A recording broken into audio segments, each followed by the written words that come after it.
Mammukka movie Bramayugam ഇനി തിയേറ്ററിലെത്താൻ ദിവസങ്ങൾ മാത്രമേ ബാക്കിയുള്ളൂ. തിയേറ്റർ പരിസരമെല്ലാം ബ്രഹ്മയുഗം സിനിമയെ വരവേൽക്കാൻ വേണ്ടി ഒരുങ്ങിക്കഴിഞ്ഞു. നിങ്ങളിപ്പോൾ കാണുന്ന ഈ ഒരു കാഴ്ച രാമനാട്ടുകര സുരഭി തിയേറ്ററിൽ നിന്നാണ്.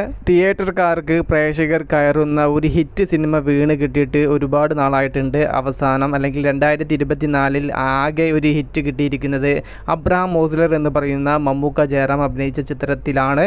അതിൻ്റെ മുന്നേയും അതിനുശേഷവും വന്ന ഒട്ടനവധി സിനിമകളാണ് ബോക്സ് ഓഫീസിൽ തകർന്നടിഞ്ഞത്. മലൈക്കോട്ട വാലിബൻ ഉൾപ്പെടെ. ഫെബ്രുവരി 15 തിയേറ്ററിലെത്തുന്ന ബ്രഹ്മയുഗത്തിലാണ് ഇനി തിയേറ്റർ ഉടമകൾക്ക് ഏറ്റവും വലിയ പ്രതീക്ഷ കൽപ്പിക്കുന്നത്. ദിവസങ്ങൾക്ക് മുന്നേ തന്നെ ഇന്ത്യക്ക് പുറത്ത് ചിത്രത്തിൻ്റെ അഡ്വാൻസ് ബുക്കിംഗ് കാര്യങ്ങളെല്ലാം ആരംഭിച്ചിട്ടുണ്ടായിരുന്നു. UAയിലും UKയിലും മികച്ച രീതിയിലാണ് ചിത്രത്തിൻ്റെ അഡ്വാൻസ് ബുക്കിങ്ങിലൂടെ ടിക്കറ്റ്സുകൾ സോൾഡ് ഔട്ടായി പോകുന്നത്.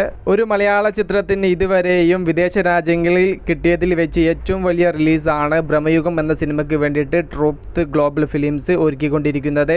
ഇതിനോടകം തന്നെ 25 രാജ്യങ്ങൾ കൺഫേം ആയിട്ടുണ്ട്.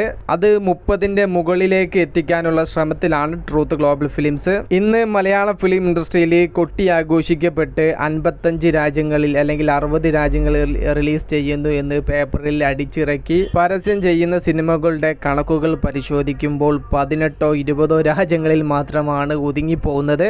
എന്നാൽ മമ്മൂക്കയുടെ ബ്രഹ്മയുഗം എന്ന സിനിമയുടെ കണക്കുകൾ പരിശോധിക്കുമ്പോൾ തള്ളലുകളില്ലാതെ നീറ്റായിട്ടുള്ള കാര്യങ്ങൾ തന്നെയാണ് ചിത്രത്തിൻ്റെ വിതരണക്കാരായ ട്രൂത്ത് ഗ്ലോബൽ ഫിലിംസ് ഓരോ അപ്ഡേറ്റ്സും പുറത്ത് തെളിവുകൾ സഹിതം അപ്ഡേറ്റ് നൽകുന്നത്. ഇതിനോടകം തന്നെ മലയാള ഫിലിം ഇൻഡസ്ട്രി ഉറ്റുനോക്കുന്ന ഒരു സിനിമയും കൂടി ആയിത്തീരാൻ ബ്രഹ്മയുഗം എന്ന മൂവിക്ക് സാധിച്ചിട്ടുണ്ട്. കാരണം എത്രയോ വർഷങ്ങൾക്ക് ശേഷം മലയാളത്തിൽ ഒരു ബ്ലാക്ക് ആൻഡ് വൈറ്റ് സിനിമ വരികയാണ്. മലയാള ഫിലിം ഇൻഡസ്ട്രി മാത്രമല്ല ഇന്ത്യൻ ഇൻഡസ്ട്രി വരെ നോക്കി കാണുകയാണ് ബ്രഹ്മയുഗം എന്ന സിനിമയ്ക്ക് ബോക്സ് ഓഫീസിൽ എന്ത് സംഭവിക്കുമെന്ന്. പോസിറ്റീവ് റിപ്പോർട്ട് കിട്ടി ഒരു ചരിത്ര വിജയമാവാൻ ബ്രഹ്മയുഗം എന്ന സിനിമയ്ക്ക് സാധിച്ചാൽ ഇത്തരത്തിലുള്ള വലിയ പരീക്ഷണങ്ങൾ ഇനിയും ഇന്ത്യൻ ഫിലിം ഇൻഡസ്ട്രിയിൽ നിന്ന് നമുക്ക് കാണാൻ വേണ്ടി സാധിക്കും. വിഷയത്തിൽ നിങ്ങളുടെ അഭിപ്രായം ജസ്റ്റ് കമന്റ്.